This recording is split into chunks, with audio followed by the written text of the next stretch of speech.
Hi there, and welcome back to Settled Carlisle 68 and my engaged layout Westmorland. And you join me this evening on a running session. We've got a couple of locals running around the layout. So we've got my new loco, which we'll come on to, but it's a Midland 4F, so that's just going to be coming out of the tunnel any minute now. And then just coming past it will be the Royal Scot Royal Air Force.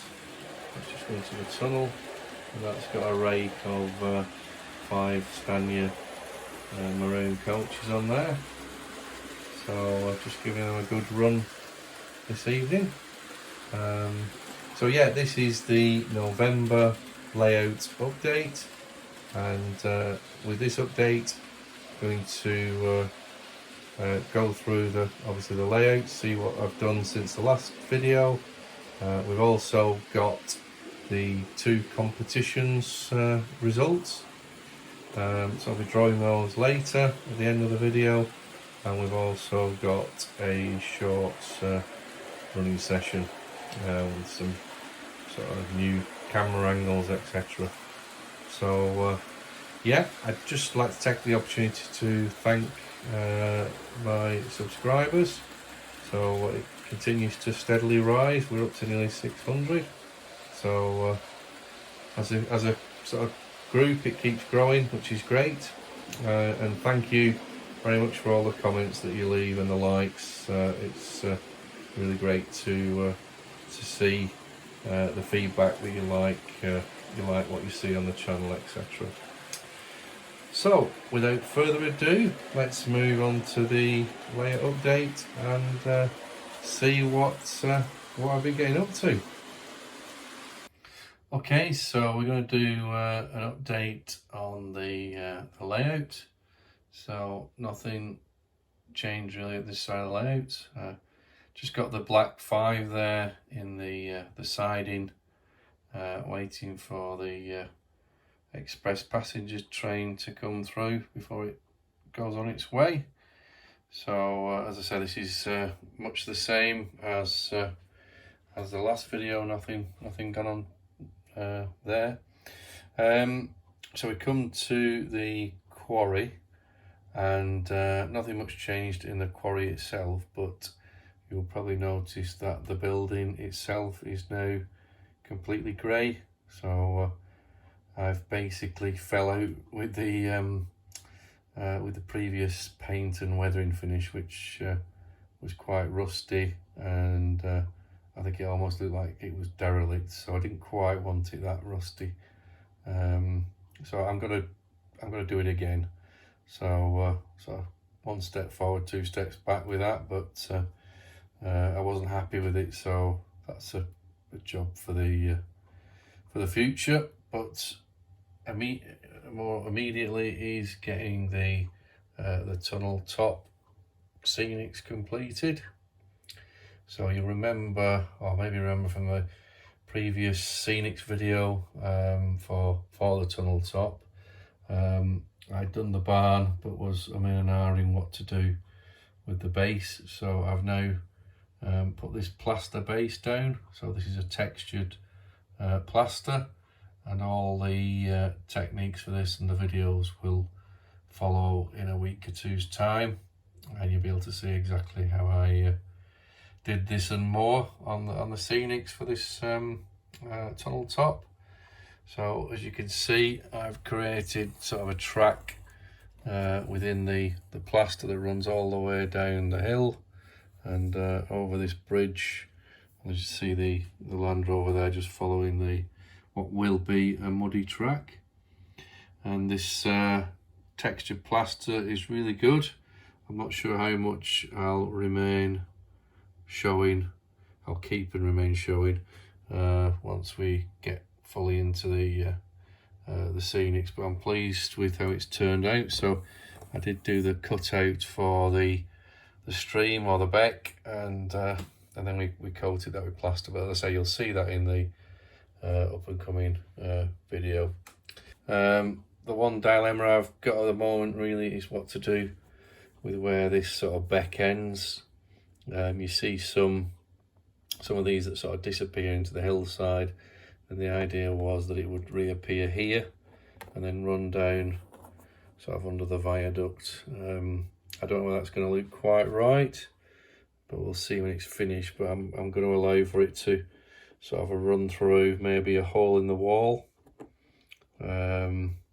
which I've seen some streams do, and then come down this hillside to here, which would be more of a waterfall really, but not quite decided yet what to do there. Okay, so this is the new loco that I mentioned earlier. So it's a Graham Farish model, and it's number 43924, which is ironically enough the preserved loco that's on the Keighley and Worth Valley Railway that I saw a few months ago when I was up there. And yeah, I've been wanting one of these for quite some while, because it's quite a common, or was quite a common locomotive on the Settle and Carlisle line in the 1960s, which is the era I'm obviously modelling. And it even came with the accessory pack, which I've still to fit, which is the coal retainer that goes at the top of the tender. So I've just got to get that fitted. But yeah, really pleased with that.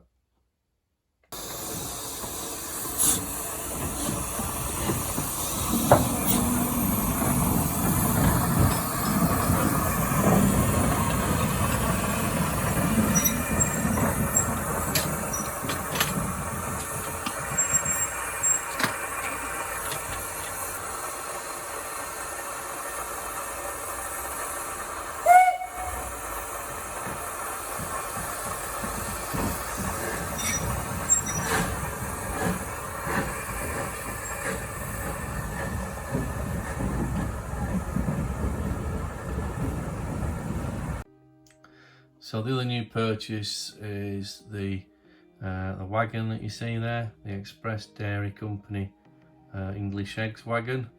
And the key part, or the key reason for purchasing this Pico wagon, was the bottom line, and that is that it is from the Westmorland farms, which ties in just perfectly with the layout. So couldn't resist really. And it also fits in with the Express Dairy tanker that milk tanker that I purchased a while back.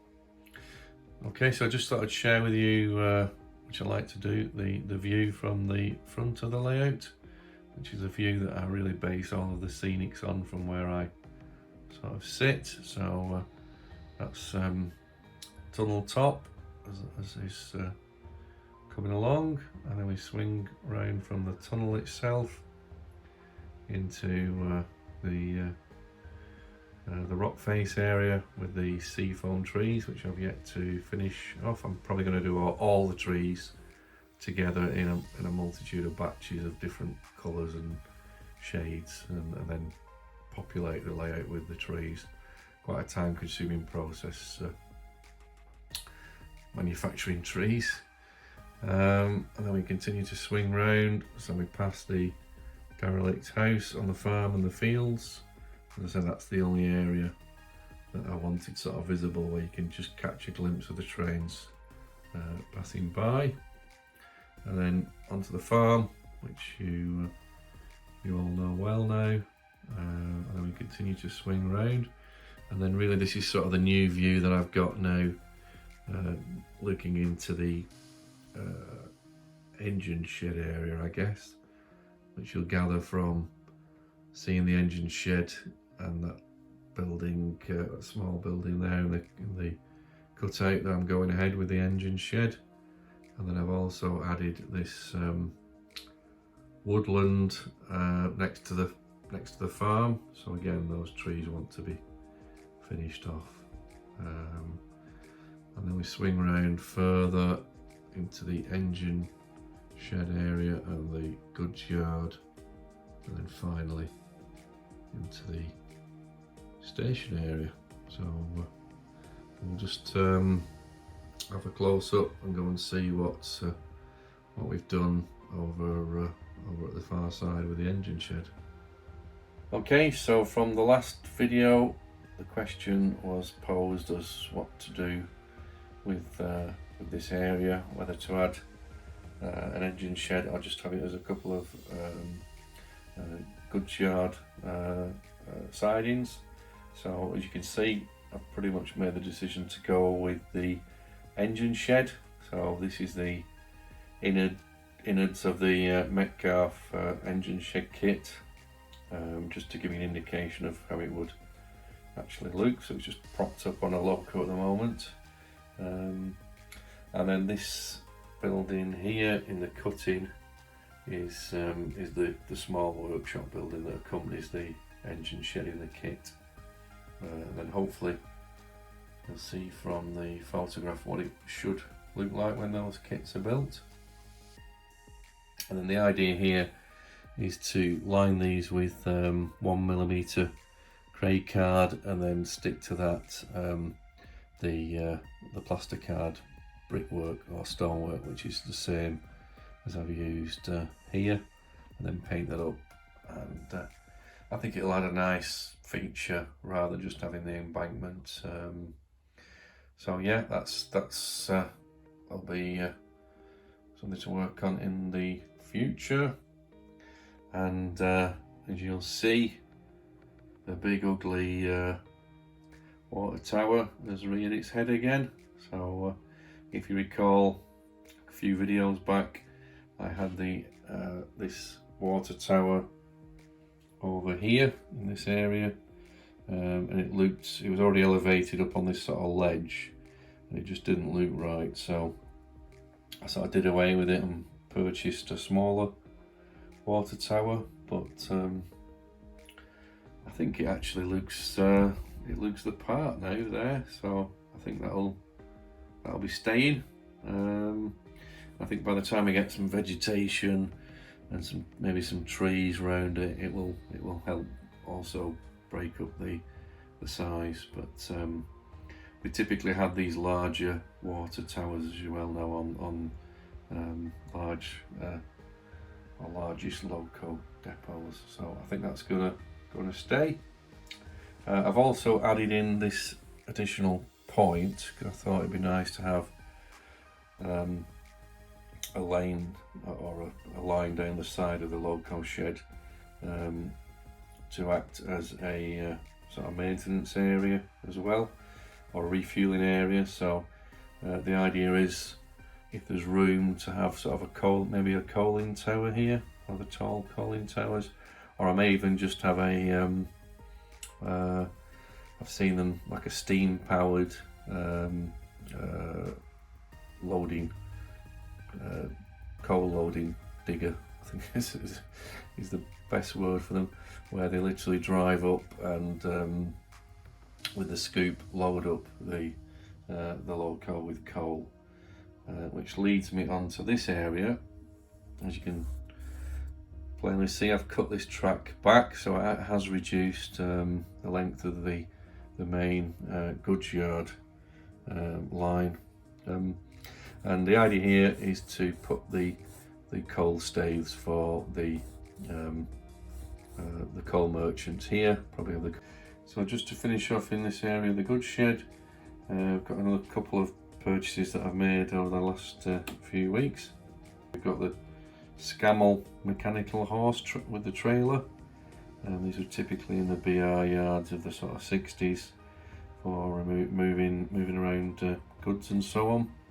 And then we've got this smaller, well, basically it's a mechanical horse again, but a smaller version of that. And I'll probably set up a scene here with the unloading crane loading some goods onto this particular one from the wagon. So that's pretty much it for the layout update. hopefully you enjoyed that, and next we'll move on to the competition draw. Okay, so we're going to do the competition draws for the two competitions that we're running. So that was the Spot the Morgan competition and the WWS weathering powders competition. So the first one we'll do is Spot the Morgan. So that was the Replicatech prizes of the two Morgans, the red and green Morgans, and the telephone boxes and post boxes. So the answer to the competition was how many times could you spot the Morgan, and the running videos, and the answer was 5 times. So the correct answers are here in this box, so it's a bit old school, so just going to give them a quick shake up, and then we're going to pull out the winner, and the winner is Wheezy Palace Models. Okay, so if you let me have your name and address details, I'll get those sent on to Nigel at Replicatech, and he will send you your prizes. So the second part of the competition is to win the WWS weathering powders. So there's 4 of those, and the competition was to name the new locomotive that was on the layout, and the name of that locomotive was the Royal Air Force, and the correct answers are all in here. So we'll give them a shake up. We shall pull out the winner, and the winner is Exhaven Harbour. So if you could let me have your postal details, I can get the weathering powders sent off to you. So congratulations to both winners. So thanks for entering. Hope the winners enjoy their prizes. We're just going to have a short running session at the end, but thanks again for watching. Stay safe and see you soon. Cheers, bye.